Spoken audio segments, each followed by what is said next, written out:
If you haven't tuned in to our live show yet, Dr. Paul from Liberty Hill Comics, Phantom Phil from Phantom Restorations, and myself, we have a live chat. We take your questions. We answer as many as we possibly can. And we try to choose interesting topics for the evening to talk about regarding comic conservation, preservation, and restoration. So please join us.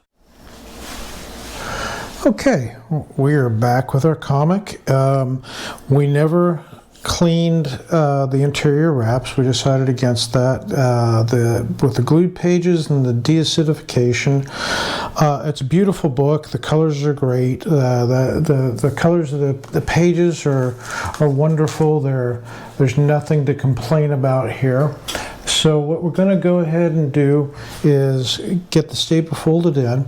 Now, I did insert it off camera because there was a lot of arguments trying to find the right staple and then get it in the correct hole and form it. I found a nice staple from the 1950s. Actually, I think it's 1949. It fit just right. It's got a great patina. So what we want to do here is the original indentations for the staple are still there in the wrap. So what we're going to do is go ahead and fold those over into position. I'm going to use my handy staple tool from Immaculate Comics. Thank you, Rick. And we'll fold this here to hold. We want to hold this into position and keep it vertical. And then we're going to gently, I'm not folding it over all the way. I just want to get it slightly aligned and attuned to the area that we want it in there. And I'm using my fingernail because it's non-marring. I have some tools here, but I have the staple that I found is gorgeous, actually. So I kind of wanted to keep it, and I definitely didn't want to mar it. So what we're going to do is we're going to use this tool here, and what I want to do is I want to make sure I have an arch. Now this particular staple kind of had a lift like this, so it's got to bend in the wrong direction. So we're going to use this to hold it up and support it. And I'm going to give it a correct bend in the right place, as they say. There we go. All right, so now I'm going to take, and we've got the top one right where we want it. And we're going to take this bottom one and place it down. So all the smash marks align with the original staple that was not in the book.